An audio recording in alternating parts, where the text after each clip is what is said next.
Have you been diagnosed with depression and struggle with sadness? Maybe you're scared of being criticized. Loss of interest, aches and pain. I'm always thinking something terrible. Ask your doctor about Effexor XR. Ask your doctor about Cymbalta. Talk to your doctor about So Zoloft. talk to your healthcare Get with professional. your doctor Talk with today. your doctor. Tell your doctor. Contact your doctor immediately. Talk with your doctor.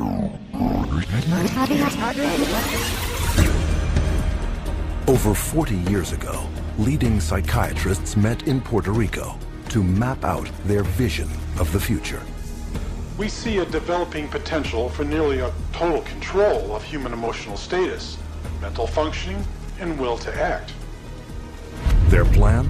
To create by the year 2000 a range of psychiatric drugs regulating every aspect of human behavior.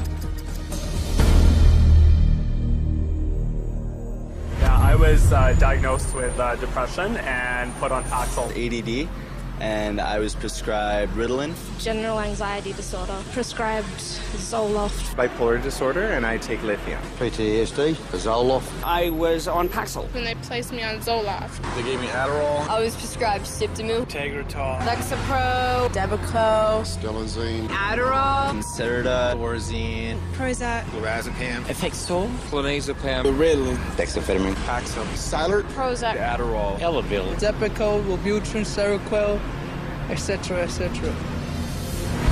100 million people worldwide are on psychiatric drugs. How did this happen? Psychiatrists convinced them they were sick.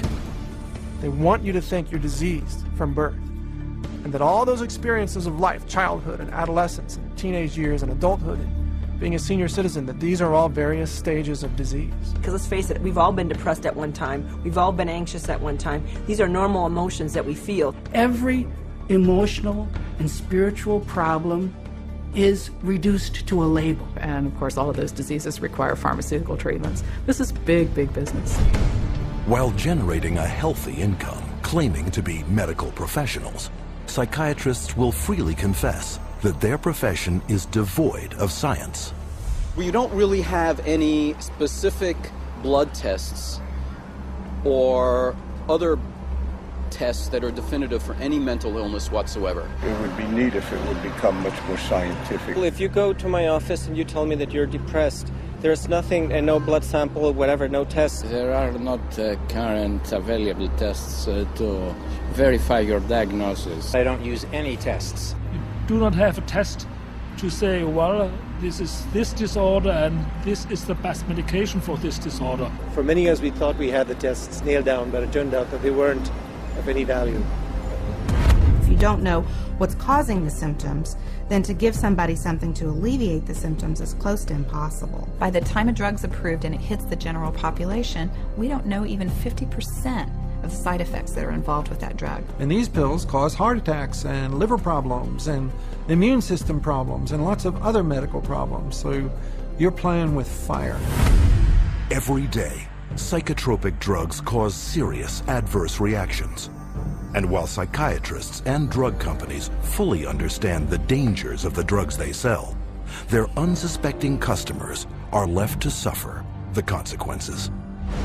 Everything became worse. Each mood swing was worse. He would have chronic headaches, chronic, nausea, not feeling good. She was very agitated, very, very jumpy. She was having horrible hallucinations. Her personality was disintegrating. Once he started on that drug, the cloud just stayed over him and stayed over him and stayed over him. It got darker and darker. He thought there wasn't anything worth living to kill himself. That was not Matthew. That was the drugs. At least I would like to have said, I love you. I didn't get a chance to do that. In addition to crippling scores of people daily, every month, psychiatric drugs kill an estimated 3,000. But the human devastation would never have gotten this high if psychiatrists hadn't worked hand in hand with drug companies to promote their drugs to doctors throughout the world. Today, 70% of all psychiatric drugs are prescribed by general physicians. And how is this accomplished? Marketing. It's about creating a good story that uses science, that convinces a physician to think about writing a prescription. This is not science. This is incredibly effective marketing. It has nothing to do with science. They use what I call statistical contortionism. Basically just skew the numbers, make everything look fantastic, you hide the bad numbers. They're learning every trick in the book. They're evolving into efficient marketing machines, and it's working. There's definitely an unholy alliance between psychiatry and pharmaceutical sales. That's a marriage made in heaven. They're like conjoined twins. They're joined at the wallet. And with 374 mental disorders filling psychiatry's diagnostic manual and more on the way, business is booming. Pharmaceutical companies have expanded their roster of psychotropic drugs from 44 in 1966 to 174 today. The top 5 psychotropic drugs combined gross more money than the gross national product of each of over half the countries on Earth. Altogether, the psychiatric industry rakes in $1/3 of $1 trillion a year. How could this have happened? It's a tale of deception that may be difficult to believe, but fatal to ignore.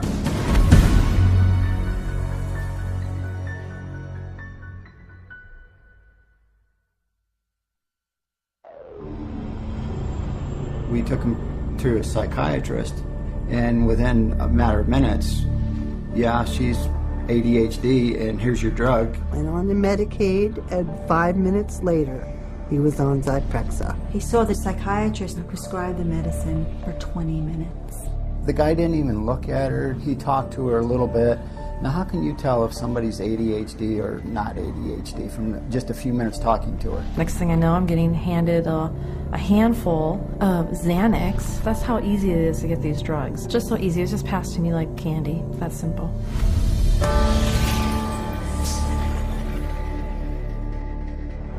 If a person were to walk in off the street, sat down with a psychiatrist, the chances of him being prescribed a drug before he were to leave the office, I would have to put it at 100%. Psychiatrists prescribe drugs. They might have different ways of diagnosing, they might have different ways of interacting with a patient, but it's rare to find a psychiatrist that uses no drugs. The psychiatrists today are, in quotes, admitting they can't cure these mental illnesses, and they're therefore going to manage your illness by using a drug. 50 years ago, a person who was going through a divorce would have relied on family, friends, clergy, and even the family doctor to a certain extent for conversation to work through the issue. They certainly wouldn't have been medicated. That was before the era of psychotropic drugs. Psychiatrists, occupying the lowest rung of the medical profession, worked almost exclusively in mental institutions. With no cures, there was little chance they would ever be respected by the public and their peers as real doctors. Psychiatrists had for years been on the fringe of medicine. Typically, the standard doctor internist would have very low regard for psychiatrists because it was understood not to be a very clear science or art. Psychiatrists wanted to be viewed as physicians, as doctors. And in order to be viewed as physicians and doctors, the people they dealt with had to be viewed as patients. And if doctors dealt with diseases, then their patients had to be diseased. Psychiatrists had a wonderful opportunity, they felt, to become respected in the eyes of their peers. They raced to create a whole diagnostic book called the DSM, the Diagnostic and Statistical Manual, which was created by consensus. A group of psychologists and psychiatrists get together, and if they have made common observations, they have a vote and they now classify a new disease. And they give it a number and it graduates into the DSM classification. And it's a dangerous book. It's a book that has many disorders that could apply to any one of us because the disorders are not real medical diseases. And it's things that apply to nearly all of us at times. Are you afraid of meeting new people? Are you afraid to speak in front of a large crowd of people? Does it make you nervous to go and to talk to your boss about a complaint? You can invent a mental disorder based on a checklist of symptoms, and that is exactly how the Diagnostic and Statistical Manual, the billing Bible for psychiatry, works. Since the DSM's first edition in 1952, the number of diagnoses has steadily grown. From a slender 130-page booklet listing 106 so-called mental disorders, the DSM has bloated to a voluminous 886 pages. It is only through the use of this book that psychiatrists can diagnose, drug, and bill for services. In fact, the psychiatric industry currently uses the DSM to collect over $72 billion in private and government insurance money. The DSM is used to diagnose and then give a label, and the label is used for billing purposes. That's how they get paid. You have to have a term in the Diagnostic and Statistical Manual in order to then call it a disease and treat it as a disease and write a prescription for it. And so because they can vote it in, they can create, and then the drug industry can just take over and market their drugs for those new disorders. And those drugs were welcomed by psychiatry leaders because it made us real doctors. Of course, first the public had to believe that there was something wrong with them, and that that thing wrong was biochemical, and that that could then be treated by a drug which was supposed to cure all. And so it was relatively easy, I think, to say, well, look, let's start looking at mental illness as fundamentally a matter of chemical imbalance in the brain. Chemical imbalance is a term that's used as a marketing ploy, as opposed to anything that there's scientific evidence to support. Nobody has yet measured, demonstrated, or created a test to show that somebody has a chemical imbalance in their brain. Period. How do you market a drug that restores the chemical balance or corrects a chemical imbalance? How can you do that in good conscience if you don't even know what one is? The whole myth of the chemical imbalance was created to sell drugs. And while psychiatrists and drug companies have used this myth to make billions moving vast quantities of psychotropic drugs into the bodies of unsuspecting consumers, the public has paid the ultimate price. An estimated half of all Americans who commit suicide are on psychotropic drugs. Annually, psychotropic drugs are estimated to kill more than 2.5 times more people than are killed by homicide.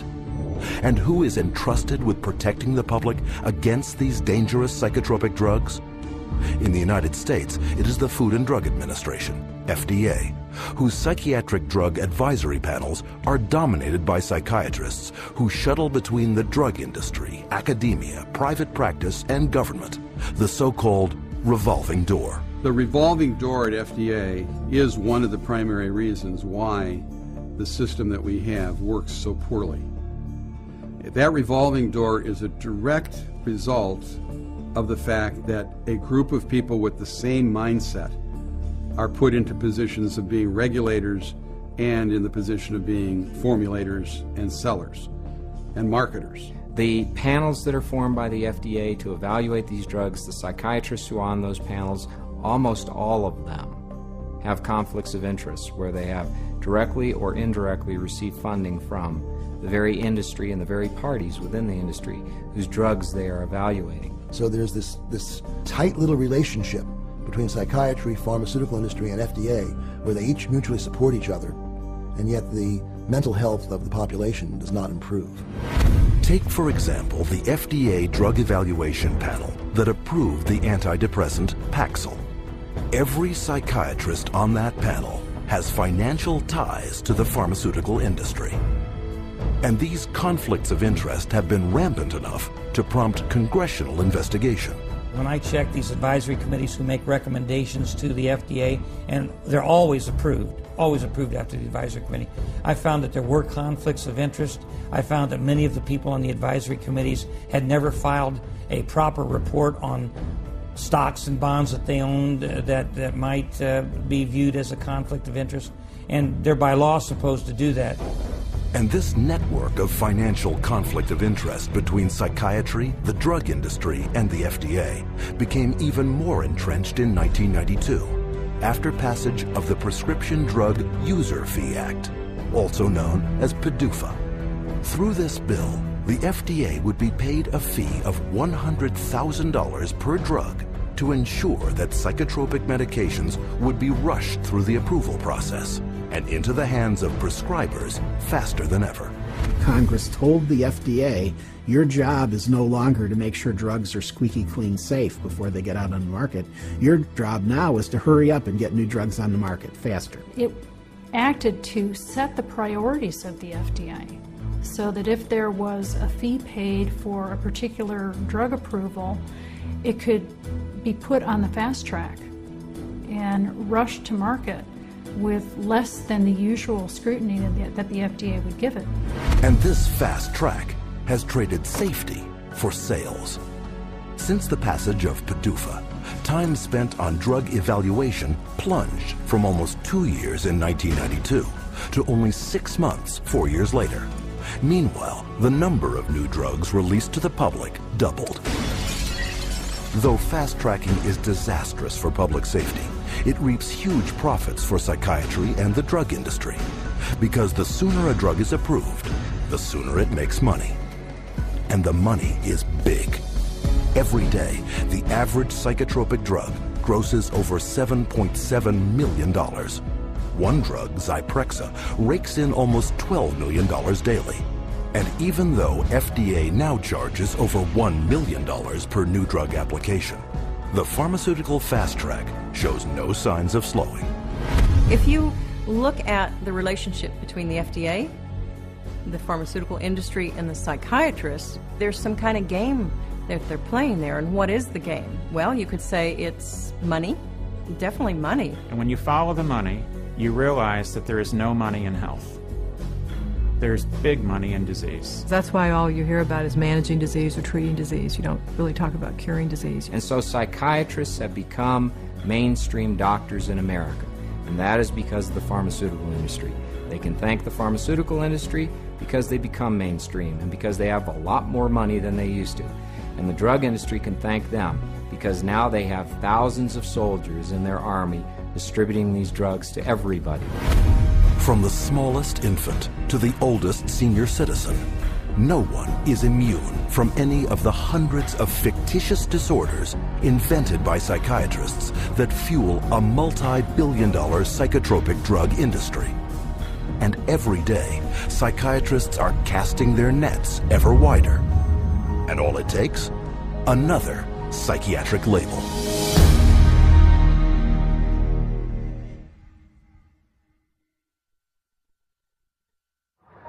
How many people do you know who have been diagnosed with a mental disorder? One.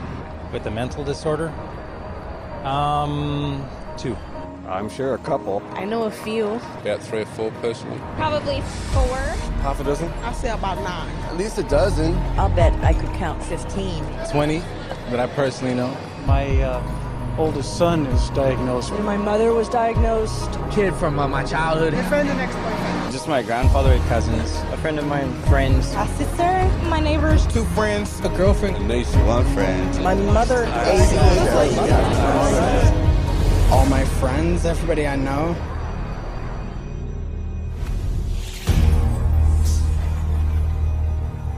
An apparent flood of mental illness is all around us. Where is this coming from? Psychiatrists, whose diagnostic and statistical manual can label anyone walking the earth today as mentally ill. Psychiatrists, I believe, they look at every human being and they divide humans into 2 classes, clients and potential clients. We see this no more prevalent in any field than in the field of the mental disorders, where one disease after another is invented and then popularized and the public is made to worry about it. It's a disease mongering. It's the selling of sickness. You know, sometimes it's a drug in search of a market, and it's giving public awareness to minor conditions with the ultimate goal is to sell more medications. It's not caring for people. When you run out of symptoms, you don't have any more clientele to market to. So you have to invent disease. And with psychiatric medications, you can invent diseases all day long. Look at human variation. Everyday things like shyness, sadness, or even situational depressions like grieving, postpartum depression, they all become studied, and prescriptions start to get written for these drugs. Before these drugs were introduced in the market, people who had these conditions would not have been given any drug at all. And so it is the branding of a disease, and it is the branding of a drug for the treatment of a disease that did not exist before the industry made the disease. Case in point, shyness, a common life situation, voted by psychiatrists into their diagnostic and statistical manual under the name social anxiety disorder. You know, people are nervous. Well, they come up with, say, social anxiety disorder. SAD, they'll call it SAD. And the connotation is that everybody ought to be happy, and that here's a drug that can make you happy. So that a common occurrence, which is every now and again everybody's sad, we ought to be treating with a drug. Well, then they'll get this PR firm to drum up business for this. They'll put out all these studies that find, you know, there's so many people afflicted with this SAD, you know, and they'll start putting it in magazines, they'll start putting it on TV, they'll start a patient advocacy group that say, you know, that we're all affected by this, and then they'll come out with Paxil works for this. So they go to the FDA and they said, well, we ran this study and this works for this new invented disorder. And that is SAD, social anxiety disorder. And millions of people suffer from it. And it's purely fictional. It's a normal human emotion that everybody experiences at certain times or another, but they make it into a disease. Paxil, once it got approved by the FDA as the first antidepressant to be used for social anxiety, it took off huge. And it just moved from number 3 in the market amongst its peer drugs to number 1 in the market. Social anxiety disorder is just one of many made-up psychiatric disorders fueling the boom in psychotropic drug prescription. Psychiatrists work to promote what the latest disease is going to be. These days, bipolar is getting that same type of promotion. Everybody's being educated about their bipolar illness, when in fact, we know having emotional ups and downs is distinctly human. Now bipolar is thrown around like water. You've got bipolar, I have bipolar.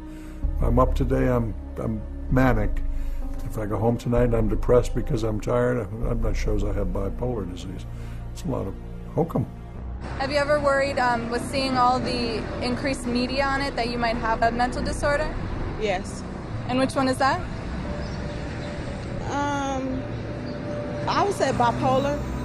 You know, they talk about bipolar a lot. Bipolar. I've known a lot of bipolar. 2 friends from both of them were like diagnosed with bipolar. My neighbor, she was bipolar. I was diagnosed with bipolar. My mother had bipolar. He was actually bipolar. Schizophrenic bipolar. Bipolar and obsessive compulsive. Bipolar and ADHD. Bipolar disorder. Bipolar, yeah. Bipolar situation. Bipolar. Bipolar. Bipolar. Bipolar. Bipolar. There are 3 personality disorders, and then the most recent is bipolar. And that's just been in the past year. Spearheading the popularizing of bipolar disorder, especially in children, is psychiatrist Dr. Joseph Biederman, a paid speaker, advisor, and researcher for 25 different drug companies. In 1996, the drug companies funneled all this money to this Dr. Biederman. He's well known. He's the one that came up and said that there's bipolar disorder in little kids. This was unheard of. There was no bipolar disorder in any kids. He came up with the study and published the articles out all over the world, and other doctors followed his lead that bipolar is in little kids. Due to the constant promotion by Dr. Biederman and his colleagues, there has been a 4,000% increase of the diagnosis of bipolar in children since 1994, while the number of antipsychotics prescribed to them has leaped 5-fold to an estimated 2.5 million prescriptions. In 2008, Dr. Biederman was exposed by a Senate investigation for failing to report $1.6 million in personal income from pharmaceutical companies. But the damage had been done. Because of the bipolar fad created by Dr. Biederman, antipsychotics, some of the most powerful psychotropic drugs being prescribed, are psychiatry's drug of choice. The top 3 best-selling antipsychotics together gross $25,000 every minute. And no matter how big the psychotropic drug industry gets, psychiatrists are hard at work providing the diagnoses to make it even bigger. Let's say this is the pie right here of a certain class of medications, and this is a pretty profitable pie, and everybody wants a piece of that pie. But what would happen if we made that pie even bigger? And how you make the pie even bigger is by expanding the uses for those drugs. They've already got a drug that's approved on the shelf. They can just pull it off the shelf, rename it, repackage it, and say, look, we've got a new drug for a new illness. When Prozac's patent ran out, that Eli Lilly had to look for a new source of profits.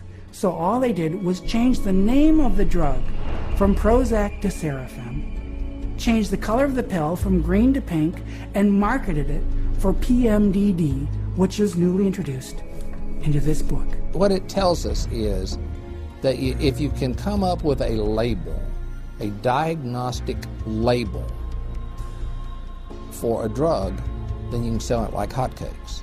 It's a business model, and it's a billion-dollar business model, and it works, and it's going to keep continuing. Today, anyone may unknowingly be taking a psychiatric drug, renamed, repackaged, and prescribed for non-psychiatric purposes. Zyban, prescribed as a cure for smoking, is actually the antidepressant Wellbutrin. Cymbalta, a psychiatric drug for depression and anxiety, is now being marketed as Yentriv for urinary incontinence. Psychiatric researchers are testing psychotropic drugs on such wildly varying conditions as obesity, alcoholism, gambling, hot flashes, herpes, nausea, itching, shivering, and excessive hair pulling. It is a pill for every ill, and practically no one is being told how dangerous psychiatric drugs are. As a chemist, I'm making these drugs. They're proving deadly in our labs, and they're proving deadly in other labs. Dangerous, ineffective, causing the exact same thing they're supposed to treat. How are they selling them? For anyone who's given a label of a psychotic illness, drugs seem to be the automatic choice of treatments as night follows day.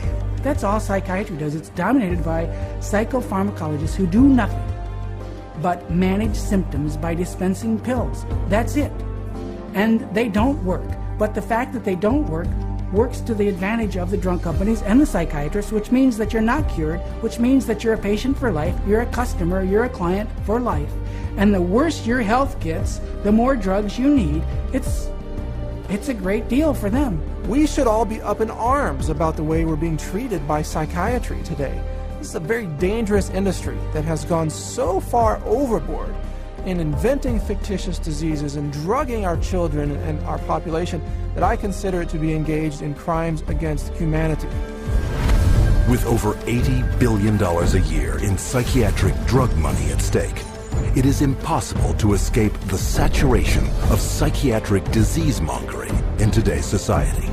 But behind the marketing lurks a secret psychiatry's customers would be shocked to learn. How are these drugs tested? And are they safe?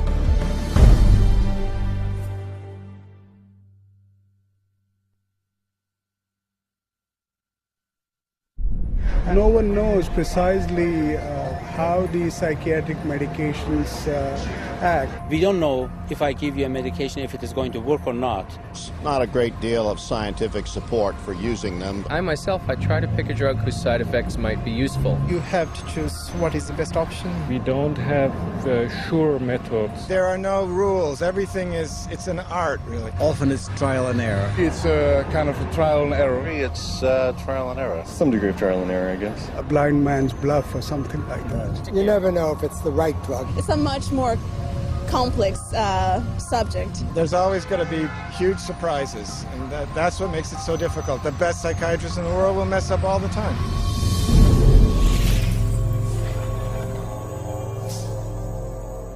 The American public is being treated as a mass medical experiment. We are all being treated like guinea pigs by the pharmaceutical companies, the psychiatric industry, and the FDA. They are basically testing drugs on large parts of the population without really knowing what the results are going to be. It's a very dire situation that we're facing. We're talking about people's health and in many situations people's lives. These are very serious issues. As dangerous chemical compounds, psychotropic drugs are tightly regulated by governments throughout the world. And for any new psychotropic drug to be approved for use, it must undergo tests intended to protect the public. When a pharmaceutical company develops a new drug that they want to send to the market, what they do is they have to run it through clinical trials. They have to be able to provide to the FDA safety data to say this is a safe and effective drug. In clinical trials, psychiatrists are engaged to do the research. And we could bank on the fact that these psychiatrists are tied to the pharmaceutical companies. And a psychiatrist puts their name on there, they're seen as an expert. Talking mental drugs, who writes them? It's psychiatrists. So that's how it works. It's a terrible system. The desperate thing about it is that it's all dressed up in the name of science. It's not science at all, it's pure marketing. But they get away with it because it's called science. There's really no test, no x-ray, there's no chemistry that shows you have this condition. It's really just the opinion of someone who is probably taking money from pharmaceutical companies to prescribe drugs to people. Where's the biochemistry? Where's the research? Where's the substantiation? And the answer is it vaporizes like mist in the morning. It's not there. But the lack of scientific testing doesn't stop psychiatrists from carrying out clinical trials on dangerous drugs. Clinical trials are supposed to consist of 4 phases of precise scientific drug testing, the first 3 of which must be submitted to governments for regulatory approval. In Phase 1, the drug is checked for toxicity. In Phase 2, tests are done to see how the drug reacts in the human body. If it clears this hurdle, then a Phase 3 trial is carried out. But with no lab tests verifying or measuring any mental disorder, and with big money at stake, psychiatric drug research is highly subjective and rife with manipulation. There are many, many, many places where you can tweak the study just a little bit with the study design or with the way you gather the data or the way the data are reported. And there's so many different ways you could bias a study. I've seen what they did to the data in these trials. There's no question that they manipulated the data. For example, let's say they had 100 people to start with. 40% drop out. 30% have a positive response, 30% have no response. They then say that they have a 50% response rate, when in fact, most of us would say it's a 30% response rate because only 30 out of the original 100 really responded. And so you can see that that's a little bit of a manipulation of the research data. When they design drug studies, they're only looking at the one thing they want to see. And they don't report all the other things that are happening. Case in point, the antidepressant Cymbalta. Lilly, I believe, in February of 2004, did a clinical trial study. The people in this clinical trial did not have symptoms of depression. And in that clinical trial, there were 11 attempted suicides and 4 suicides completed. One of which was Tracy Johnson, 19-year-old college girl. She did not have any symptoms of depression, and yet this drug pushed her to commit suicide by hanging herself. That shoots the theory down that they say that, people get suicidal because of the, underlying illness that people kill themselves, that these weren't suicidal people to begin with. These weren't depressed at all. These were healthy people. A slew of media coverage followed, but psychiatrists on the FDA Drug Evaluation Panel chose to ignore the death and went on to approve Cymbalta the following August. One of the reasons why we have underestimated the potential of some psychiatric antidepressant drugs to actually trigger a suicidal kind of behavior in people is because the people who designed the research study didn't include in the research questionnaire this suicidal behavior. And then you can report that we had 0 incidents of this type of behavior among our subjects. And then the response is trumpeted as if there's something magical about it, when in fact what's happened is a whole statistical tap dance routine that violates good science. However, on the basis of that kind of phony trial, the drug can be marketed. Keep in mind that when a drug is tested in the clinical trials, it's only a very short period of time. The final phase of testing can be anywhere from 5 to 6 weeks. The longest of those studies was 8 weeks. The shortest was 4 weeks. So these are not long-term studies. I think most physicians and most people taking the drugs assume they're long-term, 1 year, 2 years, 3 year studies. They're not. They're very, very short studies.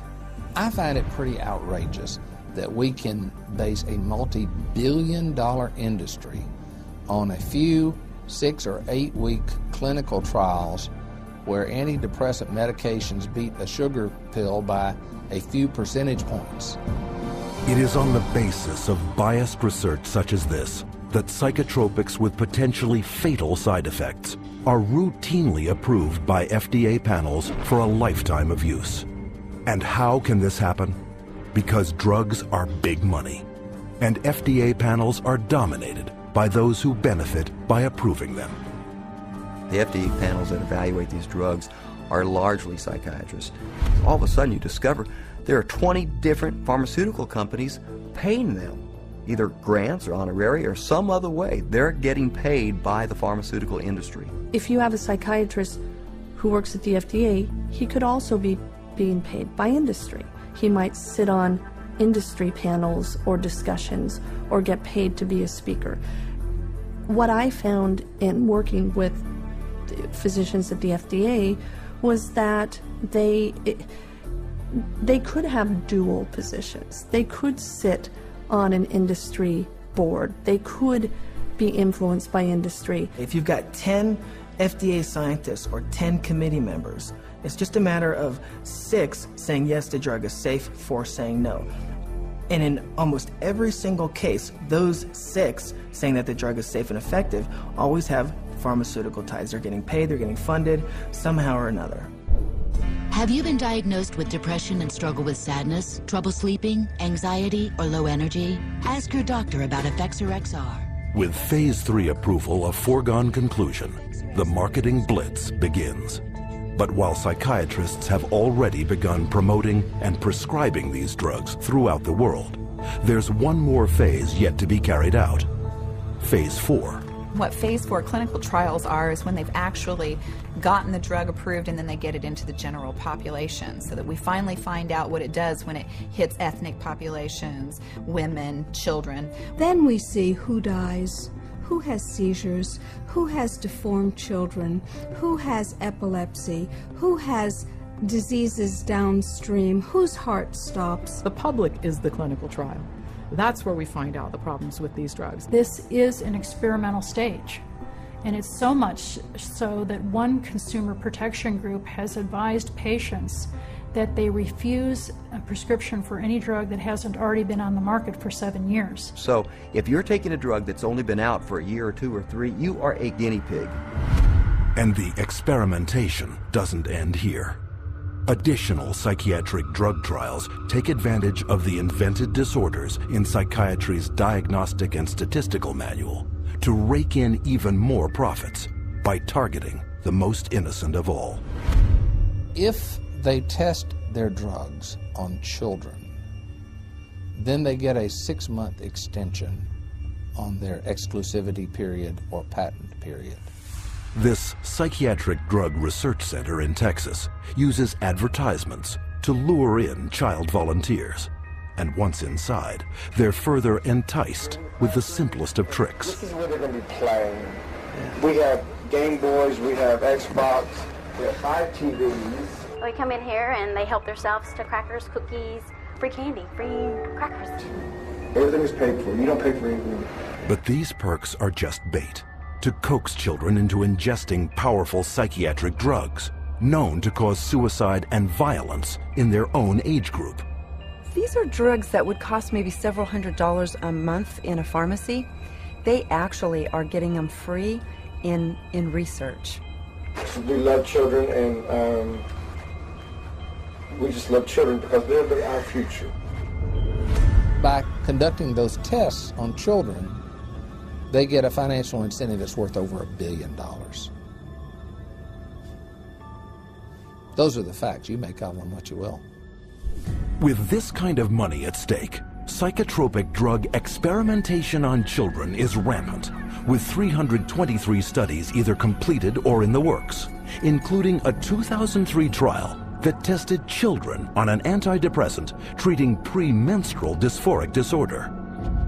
Those drugs, which are barely more effective than placebos, often have huge side effects, which are dangerous and even deadly to people. Families don't know the risk. If they actually were aware of the risk and believed it, no one would take that risk. The psychiatrist she didn't say one word to me about what was going to be the effects of the drugs. No side effects listed, no, well, let's sit down, we have to talk about this. At that point in time, he said, well, this doesn't have that type of reaction on any children, you know, that it's very safe. If he had told me then what I know now about it, I never would have taken it. She said, oh, Beth must have been on Paxil. That's the only way she would kill herself. And I said, well, what is this? How do people know this? I didn't know anybody would know something like that. And we went on the internet, and all of a sudden you find out it's not uncommon. But it's not uncommon for people to become psychotic on these drugs. We're entitled to know the truth before we give a mind-altering drug to our children, our wife, our mother, our father, ourselves. We don't really know what they're doing. That's what scares me. It's all made-up theory. There are no facts about what these drugs really do. And if someone said, well, we don't know what this is going to do to you, good or bad, would you take that medication? Now that is not the practice of medicine. That's the practice of marketing. And this practice of marketing is taking lives. And the poor patient doesn't even know it. But in the testing and marketing of psychotropic drugs, money trumps safety. The top 10 most prescribed psychotropic drugs gross over $26.5 billion annually, more than double the amount of new money put into circulation every year by the United States Mint. But to make this kind of money, psychiatrists first have to convince the most crucial market segment of all, those with the power of prescription.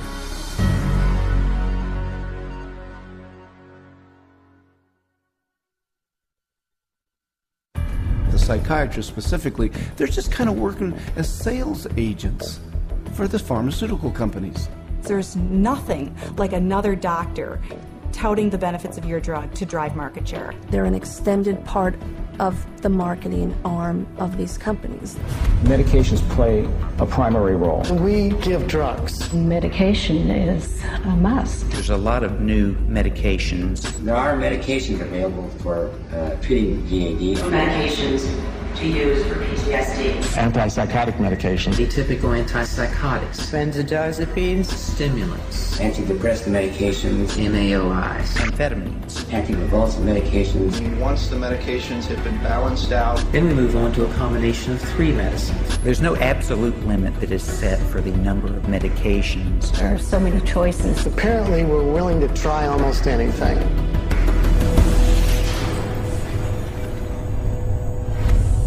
Psychiatric drugs can't be sold without a prescription. So pharmaceutical companies hire psychiatrists to promote psychiatric drugs to their fellow prescribers. The money trail starts at the world's most prestigious medical schools, in the offices of highly influential university-based or academic psychiatrists. With their seal of approval, pharmaceutical companies make billions on psychotropic drugs. There are a lot of academic psychiatrists especially who have ties to 10 or 15 or 20 different pharmaceutical companies, and so they're making a very large amount of money. Whether they're professors or whether they work at big, medical institutions, those drug companies will make sure that they've got them on the payroll somehow. They'll have this person feed this information to their other peers, but it's all being motivated through monies being funded by pharmaceutical companies. About 40% of the early stage marketing dollars for pharmaceutical companies go straight to these thought leaders, psychiatrists. These financial arrangements with so-called key opinion leaders are very lucrative. A top academic psychiatrist can personally rake in over $500,000 per year from pharmaceutical companies. These people are still considered the stars of their medical centers because they bring in all this great money from the pharmaceutical companies, and that helps keep the coffers of the medical center full. Universities receive a lot of money from the pharmaceutical industry. Drug companies are building buildings right next to the medical school. They're funding research right and left. The University of Michigan Depression Center received, I think it was $750,000 from Eli Lilly, and all they do down there is crank out this biological view of psychiatry and mental illness and depression. With academic psychiatrists collecting millions in drug money for their universities, it is no surprise that school curricula focus on psychotropic drugs.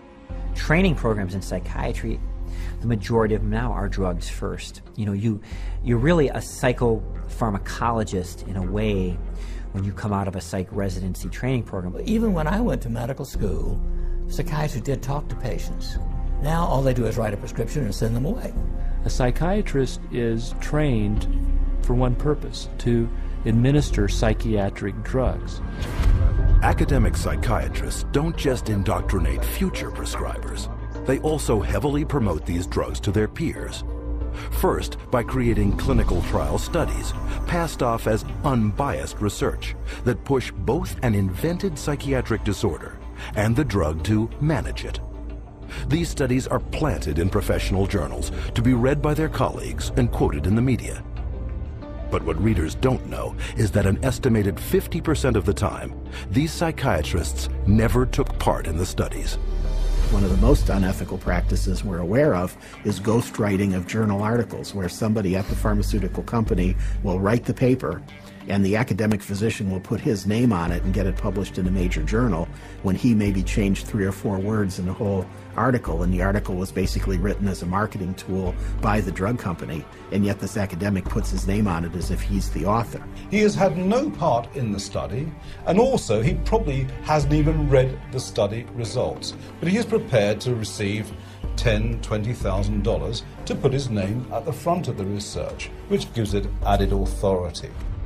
Ghostwriting is so common that even the psychiatrist running the FDA department evaluating psychiatric drug safety has attached his name to ghostwritten articles.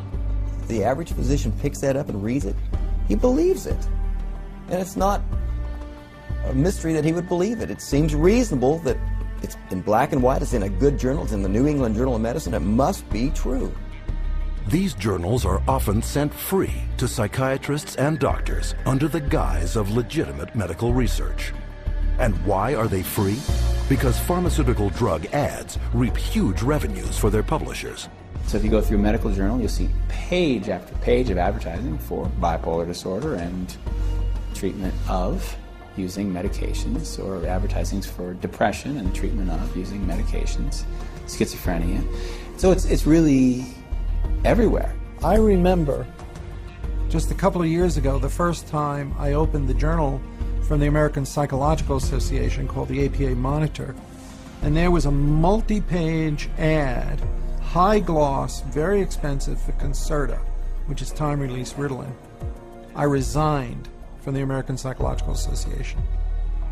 I wasn't going to be part of this whatsoever. It's very hard when your major source of income is advertising and advertising placement to write an article that's negative about a particular drug and expect that company to continue to buy ads in your medical journal. So that's a major issue. But psychiatric key opinion leaders aren't satisfied with filling medical journals with ghostwritten articles.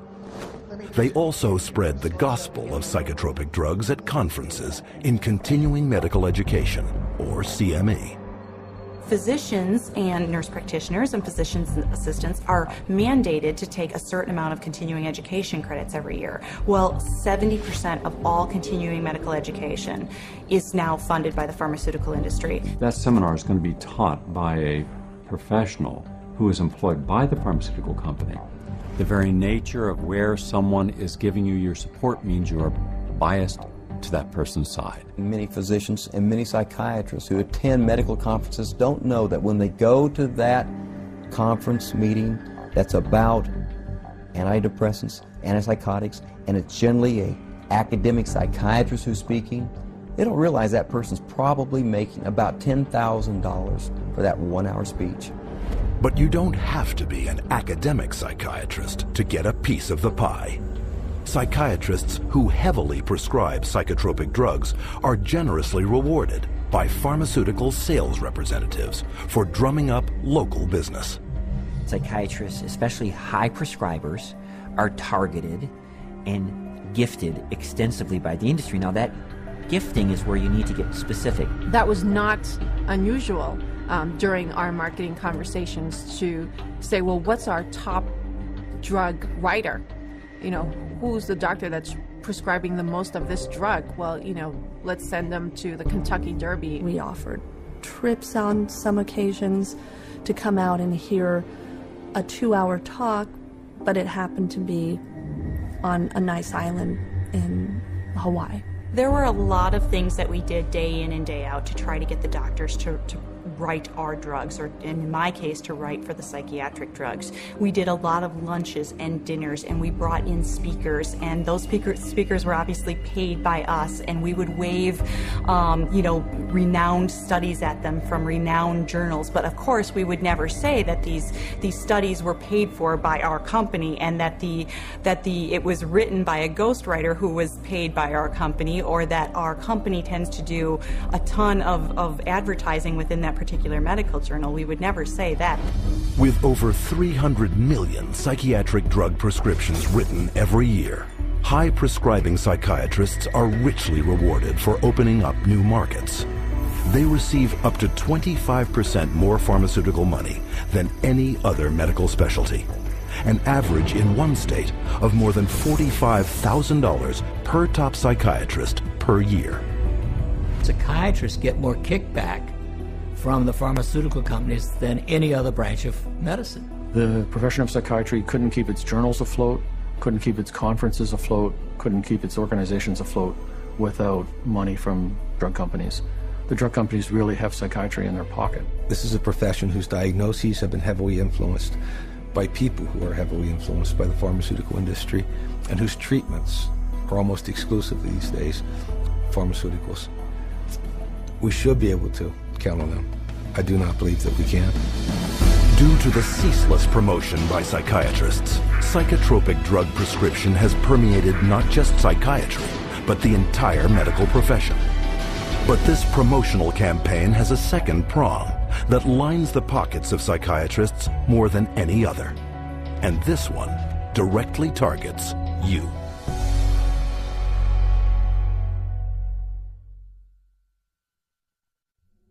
Abilify helps control symptoms of bipolar mania. Ask your doctor about Effexor XR. Paxil, the most prescribed medication of its kind. Prozac Weekly is here. Zoloft, a prescription. Serafen. PMDD.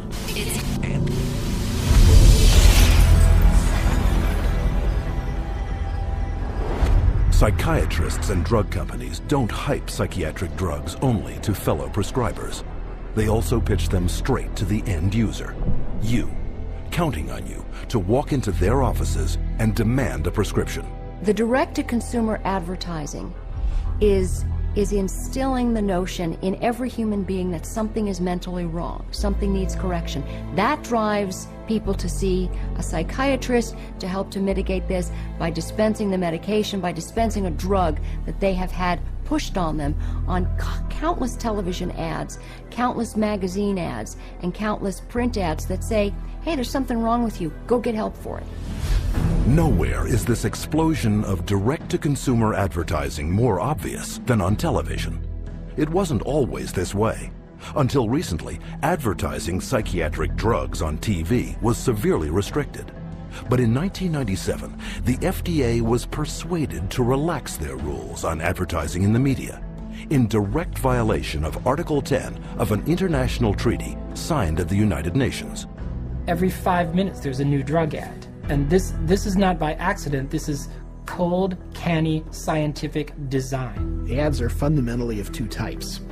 One type of ad is a effort to try to get the patient to take the drug company's drug. Abilify helps control symptoms of bipolar mania and reduce... But then the second kind of direct-to-consumer advertising is the you're sick and you didn't know it advertising.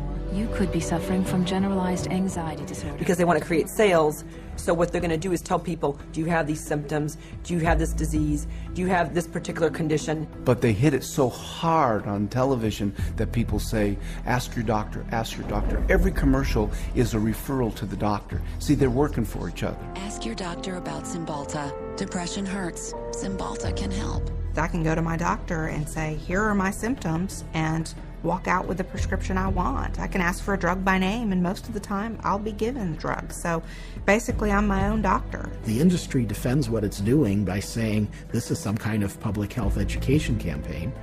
And I'm sorry, I think if you go to an advertising agency, you're advertising. From the start, advertising psychiatric drugs on television has been phenomenally successful.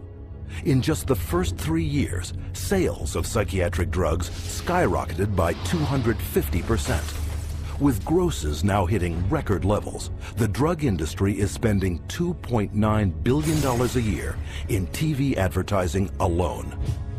And once this drives people into the offices of psychiatrists, they can be hooked using another marketing ploy: free samples.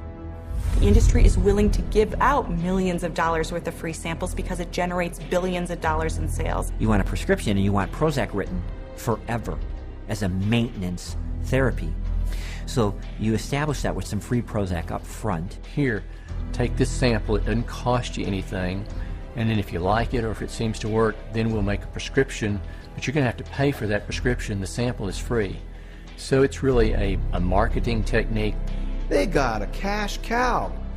Zero refill means you've got to go back to the doctor for another consultation, for another subscription, and it just goes forever. This is business. This is money. Some direct-to-consumer marketing is camouflaged as public information. Psychiatrists regularly appear in the media, warning the public of the latest mental illness epidemics and hawking their latest breakthroughs. They write articles planted in newspapers and magazines that further their mental health awareness campaigns.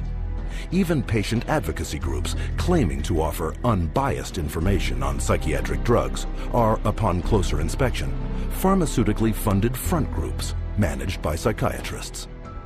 They were started specifically by the industry themselves, and the public isn't informed of that. It's basically a great big lie to the public that they think they're going to a charitable organization that has their best interest at heart. Case in point, children and adults with attention deficit disorder, or CHAD, the biggest and most well-funded front group for the makers of stimulant drugs. Stephen Plog is a former CHAD executive.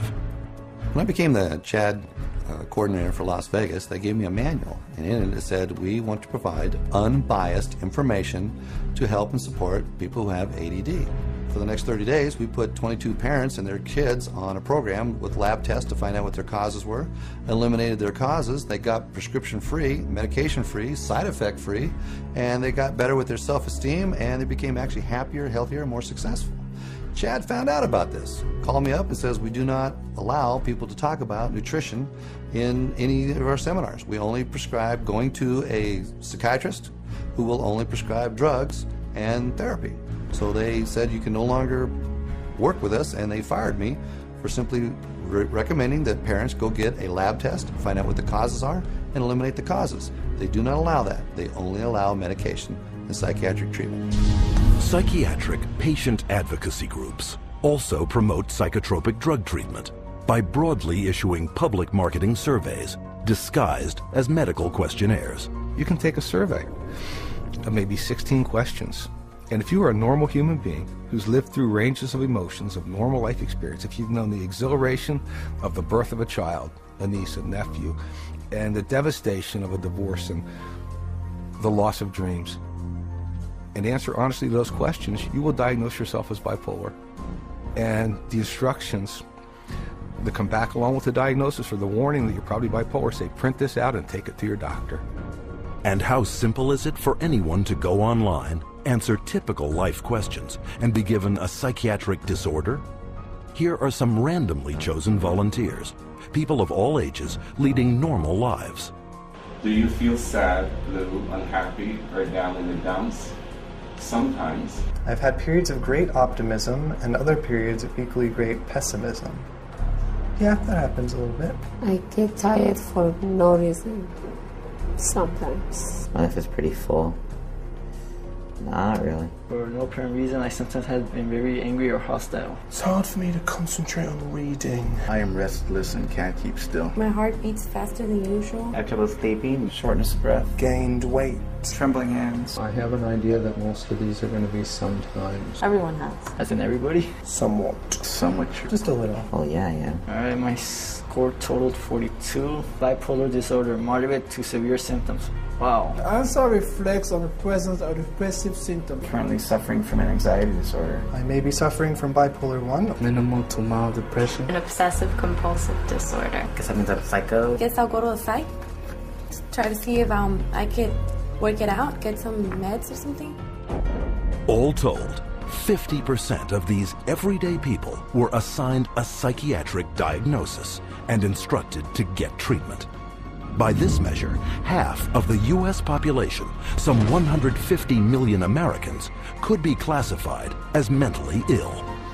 Now you have a direct line of consumers just walking in with a little pre-survey that says that they potentially can have bipolar, ADHD, stress, anxiety, any of those categories, and they just need to take this assessment tool and say, okay, that basically that is what you have, and here's your drug. And psychiatrists are now clamoring to make such assessment tools mandatory. Take Teen Screen. Under the guise of a suicide prevention program, mental health tests are administered in the schools to diagnose and drug children. Children such as Chelsea Rhodes, who left for school one morning an average teenager and returned home with a psychiatric diagnosis. The Rhodes family in Indiana, their young girl went to school one day, and all of a sudden they told her they were taking her into her room, and they move her into her room and give her the 10-minute teen screen test. And shortly after taking the test, she's pulled aside in the hallway and she's told she has two problems, basically two mental problems. One, obsessive compulsive disorder, and social anxiety disorder. Her parents were stunned, dumbfounded. They didn't know that Teen Screen was going to screen their child. They had not been asked permission. People at school had told her that she was mentally ill with these two conditions based off of a computer test that took her 10 minutes to answer. One of the questions was worded if Chelsea went out a lot. She answered no. We'd ask her why she answered that way. She said, because Mom, you and Dad don't allow us to go out on school nights. I have to be home to do my homework and take care of our household chores. The other question was, do you ever feel nervous or anxious when you're in front of a group of your friends or peers? Chelsea answered yes. She explained to us that because when she has to stand up in front of a group of people and give a book report in one of her classes, she's very nervous. You know, I'm 43 years old and I'm nervous in front of every one of you today, but that doesn't make me mentally ill. I absolutely believe that the survey for Teen Screen was intentionally structured to flag as many children as possible as having a possible mental health problem. And who created Teen Screen and wrote its survey? Dr. David Schaffer, a psychiatrist with extensive ties to the pharmaceutical industry. Schaffer's questionnaire is anything but scientific. In a study he himself conducted, Schaffer admitted that 84% of all students were falsely flagged as suicidal. But what was not admitted is how traumatic the consequences can be. Alea Gleason was only 11 years old when she took a screening test at her middle school in Texas. It was 7th grade, and they had all the girls go into the cafeteria because they said that a lot of girls have depression, so they was working on some depression screen. Next thing I know, there's those middle schools tell my husband now that CPS is there at the school taking Alea because she's suicidal. I'm like, suicide? I'm not trying to kill myself. I love myself. I've always loved myself. So I don't know if she was eating at the school or they already taken her away. When they took Alea, my girls and I, we didn't sleep for about a good 3 days. For the first 3 days, because my house was empty without her. And they was making me sign papers talking about if you don't take these medicines, you can't see your parents. So they was telling me, you know, if you take your medicine, you can see your parents. My daughter was on 22 different types of medication that this one psychiatrist gave her. They drugged me up so bad that they said they had to drag me. And I used to wonder how I got to my room. When I saw for myself what they were giving her and how much and how often, I just thought, they're gonna kill this child. And the parents were helpless. Then after a while, that's when I was just like, I'm not about to take no more medicine until I call my parents. And then that's when they was like, okay, well, we're gonna give it to you anyways. They restrained me and shot me up. I was in 4 points. They laid me out on my stomach and my feet like this and tied me up. One day, they must have put her in about 12 restraints in one day. They said I was restrained about 70 or 80 times.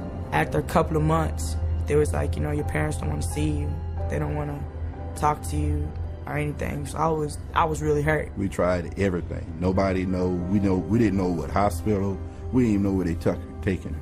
After 2 weeks, you're supposed to hear, or you're supposed to be able to see your child. They didn't give me that. I didn't see Alea till 6 months later. But I was a good child. I didn't deserve for that. And it messed up a lot of things. To this day, I still wish that I could just go back and be like, man, you know what, I'm not even gonna take the test. I would always tell every parent I see, and they was asking me, don't do the team screening, because it will mess up your family. Psychiatric screening programs such as these are fast on the rise. Teen Screen alone is currently screening hundreds of thousands of school children in over 500 American schools in 43 states. Has nothing to do with helping kids, has nothing to do with mental health, has nothing to do with medicine. It has everything to do with the pushing of drugs. So it presents itself as being a wonderful, altruistic program, whereas in fact, I believe its cold-blooded and cold-hearted intent is to recruit more children into the very subjective diagnoses of mental illness and to treat those kids with medication. But the psychiatric drug push doesn't end in the classroom. Legislation has been put in place to screen all citizens for mental illness, including geriatric patients, war veterans, and pregnant mothers, all to be paid for by you. Psychiatrists benefit from both ends, from the pharmaceutical end for being paid to write the prescription, and then from the patient for being there to receive the prescription. It's an industry that cannot allow the human condition to go unmedicated, and I think this is where the problem begins. If everybody considers themselves to be sick in some way or more than one way, and that the only control, the only hope for their happiness is to be on pills for the rest of their lives, that's the goal. The pharmaceuticals in the psychiatric community are a cleanup, and that's what it's all about. It has nothing to do with helping our kids or, their mental health. It's all about money. Today, drug companies spend over $5.3 billion a year marketing prescription drugs, almost 9 times more than a decade earlier. The result? Worldwide sales of psychotropic drugs have soared to $80 billion. And all while psychiatrists willfully ignore the vast human tragedy they are creating.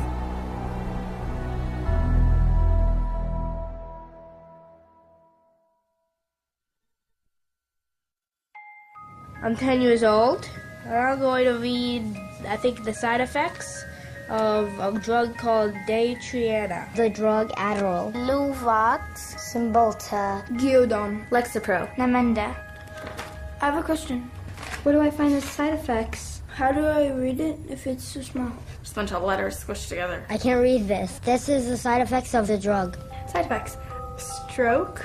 What the heck? Speech disorder. Eye disorders, vision blurred. Dry mouth. Nervous. Tremor. Dizziness, delirium, and coma. Tardive dyskinesia. They experience worsening of their depression. Aggressive reaction. Paranoid reaction. Psychosis. Serious cardiovascular events. Other serious heart problems. Heart failure. What? Suicide. suicidal thoughts, suicidal thinking and behavior. Increases the risk of suicide. An increased risk of death, sudden death. These guys must be kidding. Wow. This is gross. Seeing this on a warning label, does anybody have any clue what they're putting their kids into? This isn't good.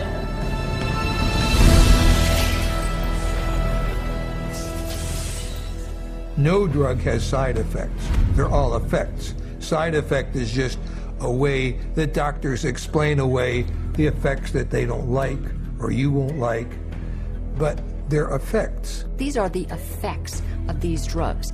They're not just what might happen to you, they're what happen more often than not. We name them side effects because they're an unintended consequence. The antidepressant drugs not only don't make you happy, they have all kinds of negative effects on the system as a whole. These drugs are absorbed and distributed throughout your entire body, so they have side effects through all of your tissues and organs, including your liver and your kidneys and your nervous system. They destroy the brain, the neural net. They literally kill brain cells and cause all kinds of brain disorders. That's why we have they're not side effects, they're direct effects.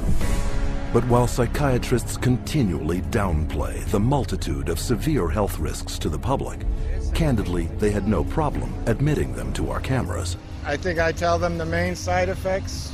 I don't tell them every side effect because there are so many possible side effects. I would say the majority of patients experience some side effects. People get side effects to every medication you try. They all have side effects. All kinds of side effects. Lots of side effects. Physical feelings of sickness. Headaches, insomnia. They can't sleep. They can't eat. Drowsiness. Sedation is very frequent. Restlessness. Appetite stimulation. Neurologic side effects. Tremor or muscle spasms. Stiffness. Weight gain. Obesity. Weight gain and stuff like that. Decreased performance of sexual functioning. Sexual side effects can happen. Sexual dysfunction, etc. I've never had anybody die or anything, but I've had people faint and stuff, and it's really sort of unpredictable. You name it, and it can be a side effect.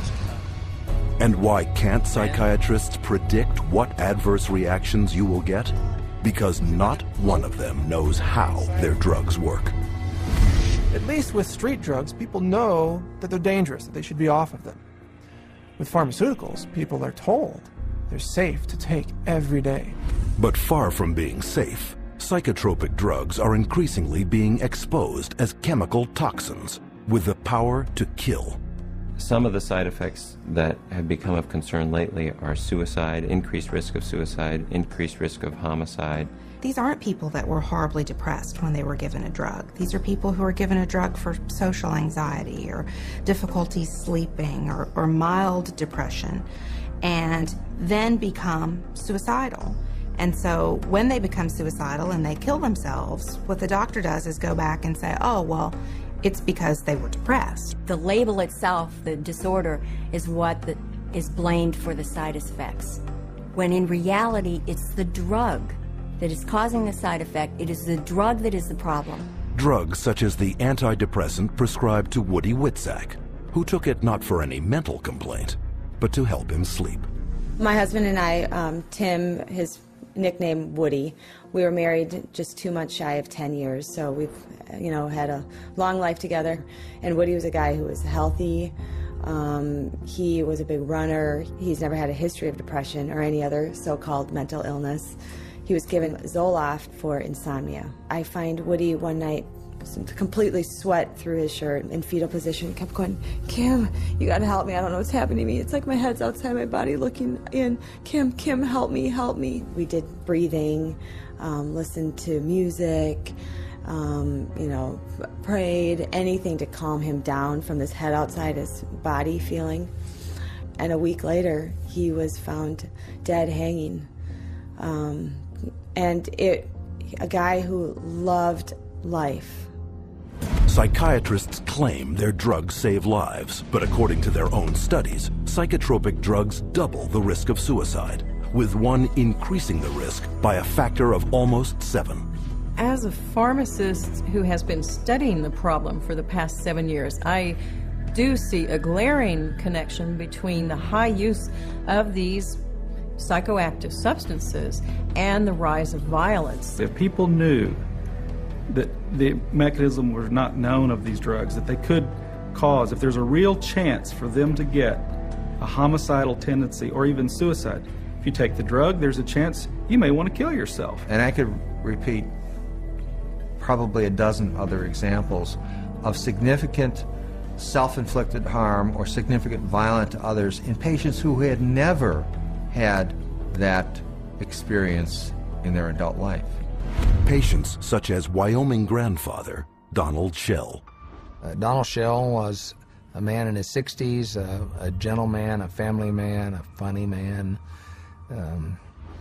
He had periodic episodes of depression, but never any real serious mental health issues, and became depressed, had a down period, went to a general practitioner and was given Paxil.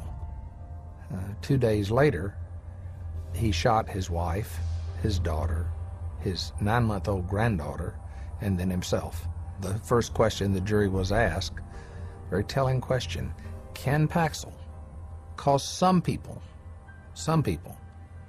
to commit homicide and or suicide? To which they answered yes.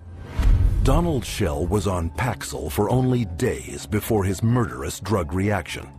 But long-term use of psychotropics has also proven to create a lifetime of damage, an unwelcome fact ignored by psychiatrists. In the long run, the side effects may actually be worse than the original condition. I don't think the average patient has any idea that the long-term use of this drug is now associated with very serious diseases, with diabetes, with kidney failure, with tardive dyskinesia, a movement disorder that's very serious and permanent and irreversible. You can be affected by these drugs in any part of your body, your brain, your heart, your kidneys. That's why people die early very often, because they are prescribed things, and the long-term effects are, in some cases, the death of the individual.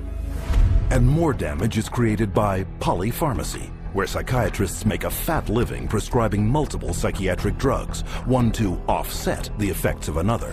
If you have drugs that create side effects, that gives you a ready market for more drugs to cure the side effects.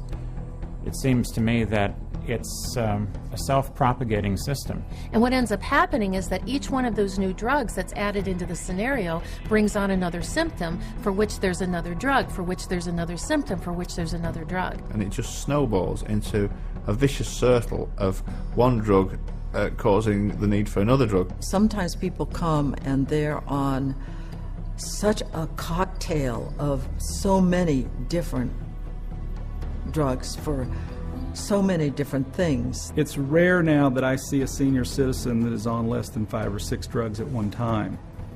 Some 12, 15. One will lead to the next, and they're all toxic. This is how the game is played. And as psychiatrists spread their lucrative game of psychotropic drugging further and further into society, children have become the latest and most tragic of casualties. Rebecca Riley, 2.5 years old, they diagnosed her with bipolar disorder and ADHD. They had her on an antipsychotic, they had her on a heart drug, they say, for ADHD, and they had her on an anti-seizure. And then one other one for side effects. 4 drugs at 2.5 years old. She can't even zip up her own pants. She's like a little rag doll. The school nurse, 2 teachers, the principal, the social worker, all said they never seen any behavior in this little 4-year-old girl that would warrant these kind of medications, and all specifically called this doctor and said, please take her off these. She died at a little over 4 years old. This little girl that didn't have a chance, and the psychiatrist just let her. Instead of standing trial and facing prison time, Rebecca Riley's psychiatrist, Dr. Keiko Kifuji, hasn't even lost her license. One might well ask how psychiatrists get away with it. The answer lies in a legal concept known as standard of care. The standard of care is based on what do other doctors do? What would a reasonable physician do in this situation? And the reality is that what most physicians do is prescribe medications. As long as they've done their paperwork properly and documented that this child had the symptoms that led them to this conclusion, they appear to be completely protected from any kind of a lawsuit as a result. The standard of care is what allows doctors to seriously injure or even kill a patient with total impunity. So the standard of care now has been implemented to where you can get away with, if you're a medical doctor, psychiatrist, you can get away with murder. And the death count keeps rising. Psychotropic drugs now kill an estimated 42,000 people every year. The cost to society is very real and very devastating. But the medicine they're practicing isn't real. It's a hoax. Profit always comes before patient safety, and they take a very short-sighted view.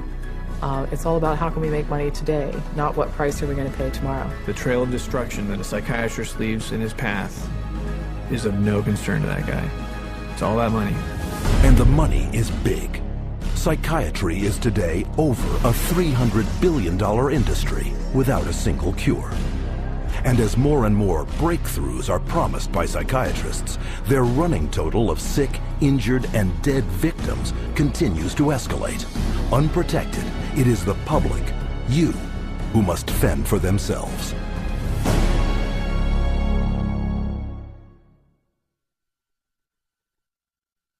My wife and I are blessed. We have 7 children, and we love them all. They're all our favorites. Each child we have is our favorites. And Beth was extremely special. She was kind, generous. She had like a really sweet and caring personality. She had this beautiful smile, like an inviting. She could make friends with basically any stranger on the street and get a smile or a laugh out of them. Beth was having a hard time sleeping for maybe 4, 5, or 6 weeks. And so we said, Beth, you should go to the doctor and get something to help you sleep. He said, okay, well, I'll try to give you something to lessen your anxiety, and it should help you sleep. Within 5 minutes, a 5-minute visit, he prescribed her Paxil. When I first saw Beth right after she went on the Paxil, she was different. Like, I felt like she was drugged. And by the 2nd or 3rd day, she's like, I don't know, I just don't feel right. You know, I feel strange in my skin. But after about 3 or 4 days, I remember that Beth was, at times, very different, like sullen, keeping to herself. My mom and her were having dinner, and she said she didn't have any real emotion. Like, she kind of felt emotionally numb. She was like a different person. Like, she just seemed like she was under the influence of something. She didn't seem like herself. She seemed like she was tripping out. I talked to her on the phone, and she told me she didn't want to be there. And I was like, why don't you want to be there? She's like, I just don't feel like myself. I just feel like crazy. I just don't feel right. I truly believe that she was hallucinating maybe and going in and out of this psychotic state at this point. It seemed like she was melting down, like emotionally. She was becoming worse every day. I said, are you suicidal? I actually asked her. And she laughed at me. And she said, no, I would never do that. I'm thinking in my mind, I'm just going to lay down next to her and I'll rub her head and I'll talk to her and we'll try to figure out what we're going to do because something's not right here. And my son Matthew was right behind me going upstairs. And when I got to the top of the stairs, I saw her hanging in the hallway. Then the police were all over the place and people were coming and going, and about 3 hours, 4 hours after my daughter died, one of my friends came over and said, you know, I was speaking to so-and-so, one of our other friends, and she said, oh, Beth must have been on Paxil. That's the only way she would kill herself. It just wasn't her. There was nothing in her that would have done that. She was the most non-violent, like gentle. It's a violent way to die. It had to be the drug. There was no other answer. If we knew what we knew now, Beth would be here with us today. I know that for a fact. The tragic story of Beth Winter is just one of many, a tale repeated wherever psychiatric drugs are prescribed. But psychiatrists insist you believe that their drugs are safe and effective because they are the mental health experts and you are not. But case after case proves that trusting them can have disastrous consequences. Psychiatry is pseudoscience. It's false science. It cannot withstand rigorous review if people would just look at the evidence. If they help anyone, it's not worth the risk to the people that are harmed by them. They are betraying every customer they have. They don't know what they're doing, and we need to educate the public to use their feet and walk away.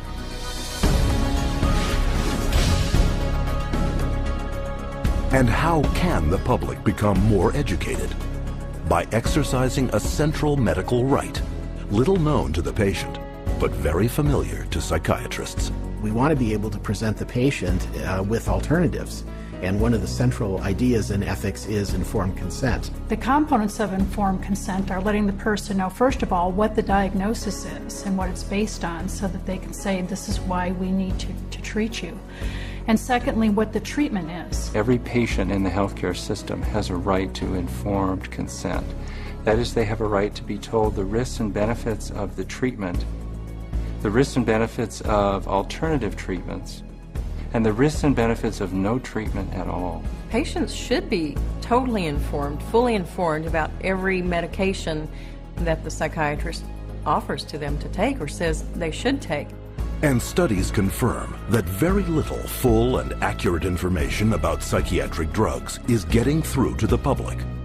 So what would full and accurate, informed consent on psychiatric drugs consist of? These medical doctors and experts have extensive experience in the subject. Their first point: psychiatric disorders are not actual diseases requiring medical treatment. It's true that there's no biological findings that really support any of these psychiatric diagnoses being medical illnesses. And the burden of proof really is the other way around. It's not that you have to prove that there is no biological science. The burden is on psychiatry to prove that there is. There's no blood test. There's no lab test. There's no x-ray. These are just clusters of behavior that a group of psychiatrists have voted that it's a disease.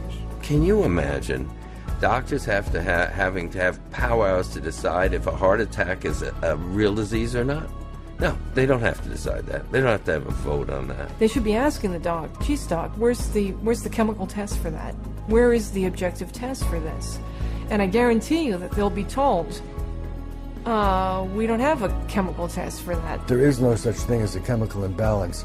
And any psychiatrist that you talk to, if you ask him this question, they'll all admit it in private, but they won't admit it in public. It's a scandal. So this is all subjective. Nothing objective about psychiatry. 2. There is no scientific proof that psychotropic drugs resolve any mental problems. Since there is no measurement for these psychiatric diagnoses, because they're really just subjective, for the same reason there really can't be a measurement for the effects of the drug. In terms of medication, the evidence that's claimed is the medications are highly effective and not very toxic. But actually, in fact, the data in psychiatry are very clear that that's not true. What is true is that the medications are barely, if at all, more effective than placebo. You're selling drugs to people under false premises, under a disease that's been invented. So how do you measure efficacy among a disease that doesn't even exist? 3. Psychotropic drugs mask symptoms and come with severe short and long-term side effects. Whatever problem you're being treated for, whether it's depression, real or otherwise, or cardiovascular disease, medicating away the symptoms is not solving the problem. The patent medication gives the appearance of having helped because in the short term, it usually doesn't show the bad effects that are going to happen in the long term. So it's very deceptive. The longer the patient's on the medication, the worse the prognosis is. None of these medications hit precise targets. You begin accumulating all kinds of collateral damage. In other words, other organs in the body are actually harmed. So for the first time, we're seeing kids in grade school or middle school who have type 2 diabetes and who have the beginning stages of cardiovascular disease. So you see Parkinson's disease, you see tardive dyskinesias, you see other movement disorders. Is it true that we're now seeing a lot of deaths from psychiatric drugs? Absolutely yes. 4. Psychotropic drugs can cause dependency and addiction.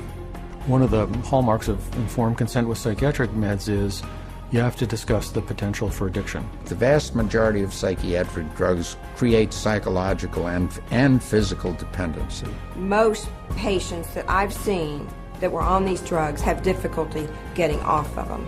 It's rare for somebody to just be able to stop it without a problem. 5. Most mental problems are caused by an underlying physical illness.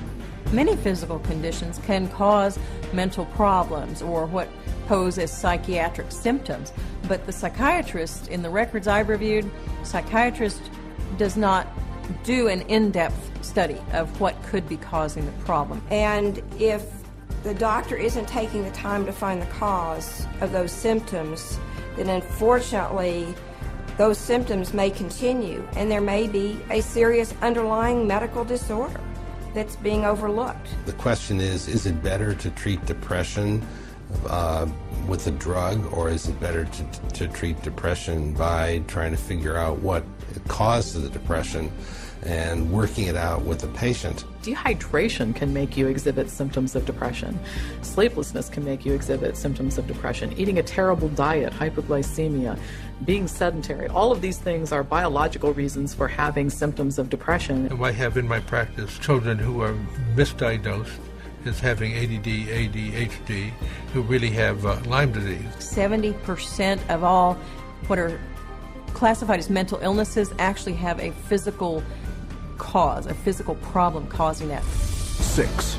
No matter how severe the emotional or psychological distress, there are many effective options that do not involve psychotropic drugs. Once you've proven that there is no problem in the body and that there is no malfunction in the brain, then you have to begin to address these other levels of the self. And I think that's what psychiatry has completely stopped doing. There are very few conditions that cannot be treated by other methods than the use of drugs. Any forces that impinge on medicine that make us think that the drug approach is the only approach is undermining good patient care. And because most non-drug options are rarely told to patients, true informed consent is almost never given. When you get into informed consent, it's almost a responsibility of the patient to make an inquiry about the hazards of the drug and not rely on what the psychiatrist or physician tells them. We can't go in and abdicate our responsibility as consumers simply because somebody has an MD after their name or someone is a psychiatrist and we think they know more than we do. The best way to protect yourself is to educate yourself, is to ask questions not only of your doctor, but to do your own research. Don't be ignorant, be informed. Get information from as many places as you can. That's how you'll be an intelligent, skeptical consumer, and that's how you will protect the safety of yourself, your children, and your entire family from this industry of death known as modern psychiatry. And as modern psychiatry has permeated our world over the last 50 years, so too has psychotropic drugging. But there is a way to expose this medical abuse by reporting all complaints and adverse psychiatric drug reactions to your National Drug Regulatory Agency.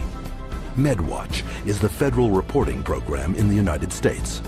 MedWatch is a voluntary reporting system, a passive reporting system where doctors, patients, healthcare providers, pharmacists, anybody really can make a report saying that they think that what they experienced or what their patient experienced was an adverse drug effect. And this is what we call post-marketing surveillance. And this begins to get a look at what the side effects of long-term or chronic use of these drugs really is. The FDA admits that probably only 1% of all the adverse drug effects are actually reported by patients or physicians.